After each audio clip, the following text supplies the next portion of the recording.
السلام عليكم ورحمة الله تعالى وبركاته أخواتي الغاليات. أتمنى تكونوا بألف صحة وعافية إن شاء الله. وصفتي لليوم خاصة بترطيب وتوريد الشفايف، عبارة عن كريم تحضرينه من أروع وأنفع الكريمات لتوريد شفايفك، لتوريد يعني يدوم طويلا وطبيعيا ويبدو يعني توريد طبيعي أو شفاه وردية طبيعيا. كريم روعة بمكوناته الأروع. فكما ترون ما نحتاجه لتحضير وصفتنا لليوم، سنحتاج إلى زبدة الكاكاو، وهي متوفرة، أنا وجدتها عند بائعي الحلويات، يعني ممكن تجدينها عند أي عطار، موجودة وبثمن جد مناسب.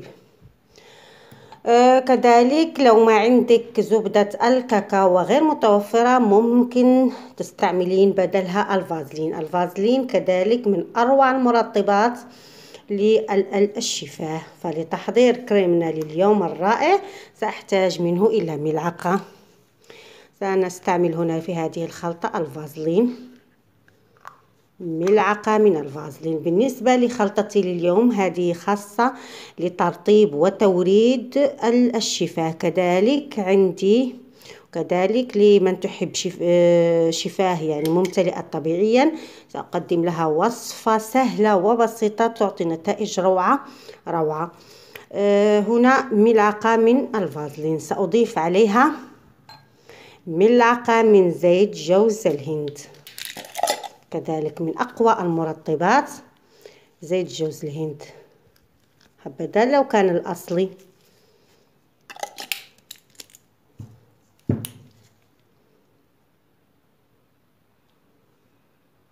لازم هذا الكريم يعني تحضرينه ويكون عندك بالبيت للعناية بشفايفك، يعطي نتائج مبهرة.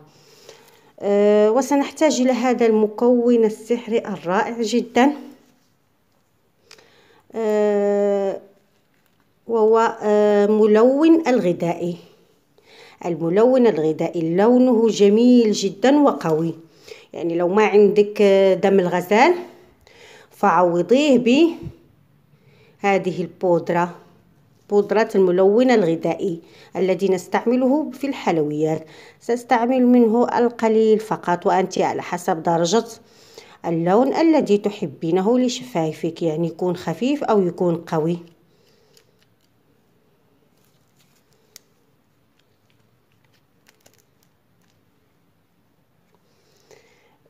سأضيف كذلك لهذه الخلطة الرائعة ملعقة صغيرة عسل، قليل من العسل.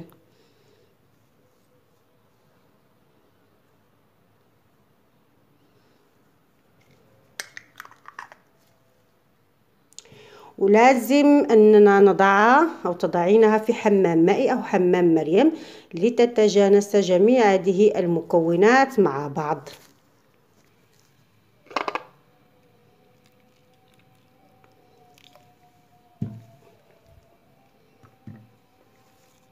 كما ترون حبيباتي، بعدما تذوب لي المكونات مع بعض مع الخلط الجيد حتى تتجانس وتختلط مع بعض جيدا وتذوب لي، أصبحت سائلة. الآن سأضعها في الثلاجة تقريبا لمدة 15 دقيقة إلى يعني حتى تبرد لي قليلا. أما بالنسبة للأخوات اللي حابة كما قلت شفاه ممتلئة طبيعيا، فاستعملي هذا الزيت الرائع، زيت القرنفل أو زيت المسمار، من أروع الزيوت التي تعمل على نفخ شفايفك بطريقة طبيعية، غير أنها يعني تخلصك من رائحة الفم الكريهة. ضعي قطرات منها للشفاء ودلكيها، ولكن لا تكتري، لأنه قد تعرضين شفايفك للتشقق. لكن يعني لو حبيتي تستعمليه سأقدم الوصفة الثانية للترطيب العميق مع هذا الزيت، تعطي نتائج مبهرة. كما أنه يكسب شفاهك اللمعان، غير أنه يزيل طبقة الخلايا الميتة. وله فوائد عديدة للفم ولتخليصك من كذلك من يخلصك ويخفف من آلام الأسنان وعلاج التهاب اللثة والفم. كما قلت لو حبيتي تستعمليه استعملي معه هذه الخلطة الرائعة لترطيب الشفاه، مضاعف يعني للشفاه، تعطي ترطيب عجيب للشفاه. سنحتاج منها إلى زبدة الكاكاو كما قلت وهي متوفرة، سأحتاج منها تقريبا أنا إلى ملعقة، القليل منها. وسنضيف كذلك للخلطة سنضيف لها ملعقة من السكر. حبيباتي بالنسبة اللي حابة شيء بسيط وسهل لتوريد وترطيب الشفاه فما أفضل من زبدة الكاكاو مع القليل من الملون الغذائي، بودرة أو بودرة كبديل لدم الغزال كبديل لبودرة دم الغزال إذا غير متوفرة لديك. تعطي كذلك نتائج مبهرة للترطيب والتوريد، فقط هذين المكونين.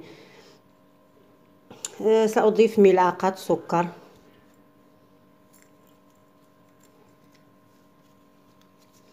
سنضيف كذلك للخلطة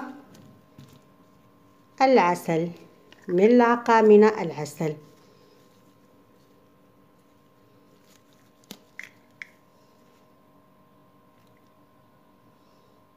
يعني كريمات سهلة بسيطة بمكونات روعة للاهتمام بشفايفك وتكون ناعمة ورطبة وتعالجين تشققها خصوصا في هذا الجو البارد.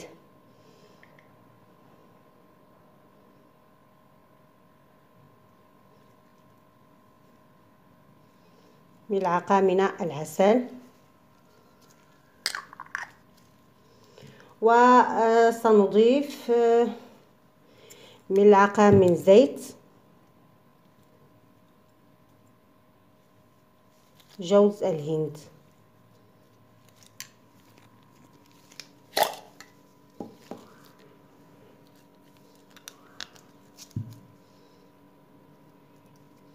ولازم طبعا لتتجانس لهذه المكونات أن نعملها في حمام مائي حتى تذوب لي مع بعض.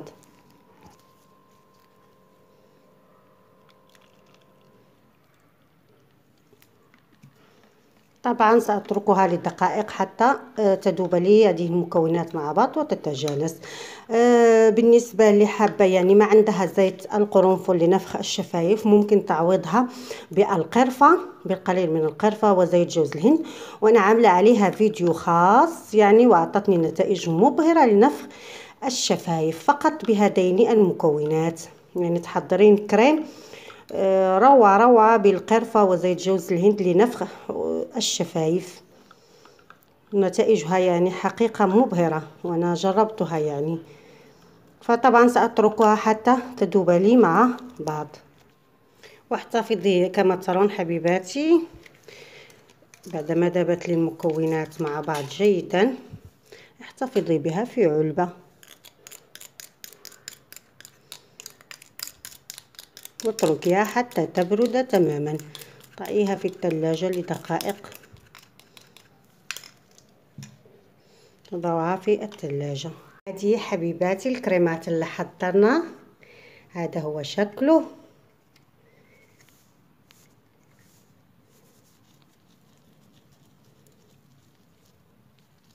يعطي كما قلت ترطيب وتوريد. هذا بالنسبة للكريم الأول، أما الكريم الثاني فهذا هو شكله.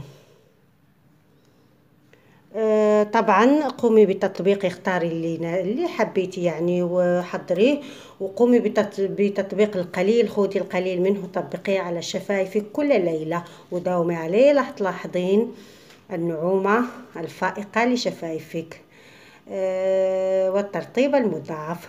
فطبعا كانت هذه هي وصفاتي لليوم أو الكريمات الخاصة للعناية بالشفاه، فأتمنى أن تنال إعجابكم وأن تجربوها، ولا تنسوا جيم الاشتراك بالقناة، وشكرا جزيلا.